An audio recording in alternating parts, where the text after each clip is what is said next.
প্রথমে তোমাদের চ্যানেলের মাধ্যমে আমি রায়গঞ্জের প্রত্যেকটা মানুষকে ধন্যবাদ জানাতে চাই, কারণ যেভাবে সাপোর্ট, যেভাবে ভালোবাসা আমরা পেয়েছি টিম খাদান, কোথাও যেন আমাদের এখানে আসাটা সার্থক মনে হচ্ছে। এবং যার জন্য এখানে আসা, কি বাংলা সিনেমার উৎসব, খাদান একটা বাংলা সিনেমাকে উৎসবের মধ্যে উৎসবটাকে নিয়ে আসতে চাইছে। বাংলার ছবির প্রতি যে ভালোবাসাটা যেটা ছিল, তো সেইটাকে আবার ফিরিয়ে আনার চেষ্টা করছে। যার জন্য এখানে আসা, কি আমরা যা যা প্রমোশন করি কলকাতার মধ্যে করি, কলকাতা কখনো কোনো মলে, কখনো কোথাও আশেপাশে, কলকাতার বাইরে সেরকম ভাবে যাওয়া হয় না।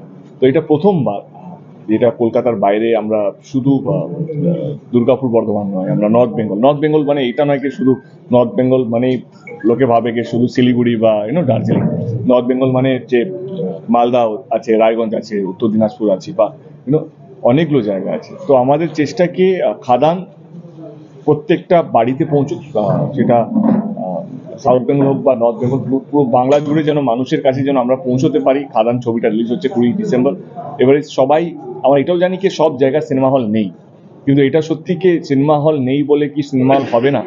আমি চাই যদি ডিমান্ড থাকে সাপ্লাই হবে, মানুষ যদি আগ্রহ থাকে সিনেমা দেখা, তো অনেক জায়গায় নতুন সিনেমা হল খুলবে। এই আশা নিয়েও আমরা এই ট্যুরটা, এই খাদানের বেঙ্গল ট্যুরটা শুরু করেছি। পাশেই বাংলাদেশের যা পরিস্থিতি রয়েছে, বাংলাদেশেও তো বাংলা সিনেমার ডিমান্ড রয়েছে, বাংলা সিনেমা রিলিজ করে। সেই ক্ষেত্রে এবারে বাংলাদেশকে নিয়ে, কারণ ওইটা একটা গণতান্ত্রিক দেশ, আমার মনে হয় কি আমরা সোশ্যাল মিডিয়ার যুগে যা ইচ্ছা তাই বলে দেবো, তা হয় না। কারণ আমাদেরও একটা গণতান্ত্রিক দেশ, আমাদেরও স্পোক পার্সন আছে। আমি চাই এই বাংলাদেশ নিয়ে যাই মন্তব্য রাখুন না কেন, দেশের একটা স্পোক পার্সন এই কথা টপিকটা নিয়ে বললে বেশি ভালো হয়। আমি এটুকু চাই যে মানুষ হিসেবে, যে শুধু বাংলাদেশ নয়, পৃথিবী জুড়ে যেন শান্তি আসুক, মানুষ যেন শান্তিতে বাঁচতে পারে, যে যেই ধর্মেরই হোক না কেন। কারণ কেউ ছোটবেলা যখন জন্মায়, কেউ তো জানে না কে কোন পরিবারে জন্মাবে, এটা ভাগ্যর লেখা থাকে। এবারে প্রত্যেকটা মানুষের বাঁচার অধিকার আছে, প্রত্যেকটা মানুষের হাসার অধিকার আছে, প্রত্যেকটা মানুষের নিজের মতো করে জীবনযাপন করার অধিকার আছে। সেই অধিকারটা মানুষ পায়, সে বাংলাদেশ হোক, বাংলায় হোক, আমার দেশে হোক, কেনিয়ায় হোক, সব জায়গা, পৃথিবীর যেখানে যেখানে অশান্তি আছে, সব জায়গায় মানুষের বাঁচার অধিকার আছে। আপনি উত্তরবঙ্গে প্রমোশনে এসেছেন, এই মুহূর্তে রয়েছেন, আরো উত্তরে যাবেন। অলরেডি চিকেন স্নেক নিয়ে বাংলাদেশ লাগাতার হুঙ্কার দিয়ে যাচ্ছে। এই বাঙালি ডিভাইডেশন যেটা চলছে, এই বিষয়ে কি বলবেন একজন অভিনেতা হিসেবে বা সাংসদ হিসেবে? আমি একটা কথা বলবো, আমরা খাদানের প্রমোশন করতে এসেছি, প্লিজ খাদান নিয়ে কথা বলি। আপনি বাংলাদেশে চলে যাচ্ছেন। বাংলাদেশটা বাংলা সিনেমার দর্শক, আমরা পশ্চিমবাংলাটা দেখি, পশ্চিমবাংলা নিয়ে কথা বলি। পশ্চিমবাংলায় ঘুরে বেড়াচ্ছি, পশ্চিমবাংলা আমাদের ছবিটা রিলিজ করছে। বাংলাদেশ, বাঙালিরা তো বাংলাদেশের বাঙালির কাছে যখন নিশ্চয় না সাংসদ, এখানে সাংসদ হিসেবে সাংসদ হিসেবে আসেনি, কিন্তু শিল্পী হিসেবে এসেছেন এবং একটা ছবির প্রডিউসার হিসেবে এসেছেন, শিল্পী হিসেবে এসেছেন। সেজন্য বাংলাদেশ বাদ দিয়ে আমাদের ছবি নিয়ে আলোচনা করুন, আমাদের ভালো লাগবে।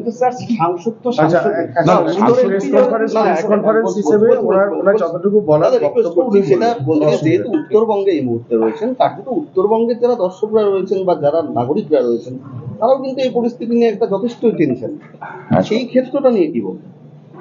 বলি হ্যাঁ, উঠতে গেলে রোজকার আমাদের ছবি বাংলাদেশের এই পরিস্থিতি, সেটাতে আমি যাচ্ছি না, কিন্তু এটা নিয়ে যে চিকেন স্নেকটা রয়েছে এই উত্তর দিনাজপুর, শিলিগুড়ি উত্তর, তুমি যতটা চিন্তিত আমি অতটাই চিন্তিত, এবং আমার মনে হয় কি পুরো দেশ অতটাই চিন্তিত।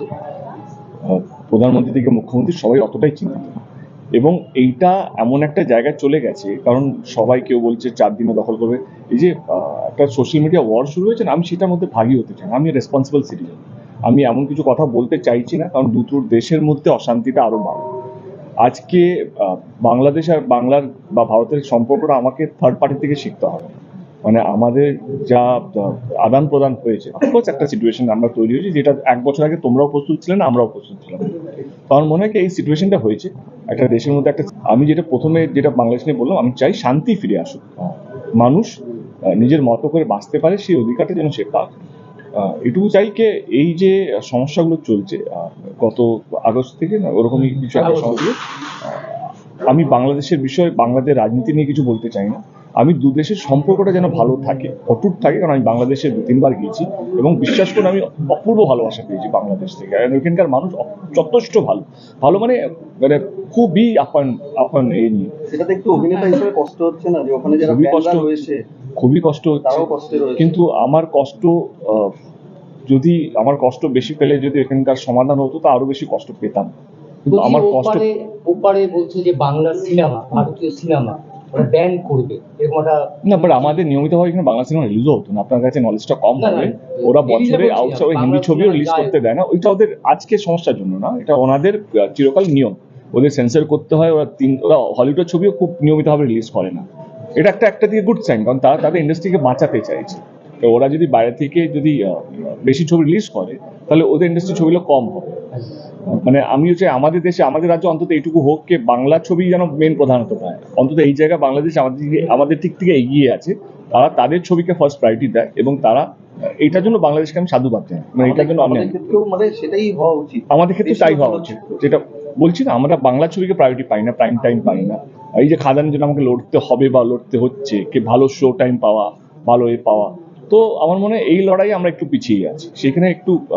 বাট সেইটা যে এই সিচুয়েশনের সঙ্গে সেই বাংলা ছবি রিলিজ হচ্ছে না সেটার সঙ্গে কোনো মিল নেই। আমার একটা প্রশ্ন করব যে খাদান সিনেমাটা স্ক্রিপ্টটা এটা প্রেরণা কি আপনার? দেখলে তুমি কেন কথা বলতে এলো তো বাংলাদেশে চলে যাচ্ছে। বাংলাদেশ কথা বলছি না, না না খাদান সিনেমার প্রেরণাটা কি, এই যে স্ক্রিপ্টটা, এই যে থিমটা। See, আমি একটা 5 বছর ধরে একরকম ধরনের ছবি করছি এবং আমি this is also commercial film. আমার সব ছবিগুলো কমার্শিয়াল, কারণ যেই ছবি টাকা দেবে, যেই ছবি ব্যবসা তুলে দেবে সেটাই কমার্শিয়াল। যেটা আর্ট হাউস সিনেমা হতে পারে, যেই সিনেমা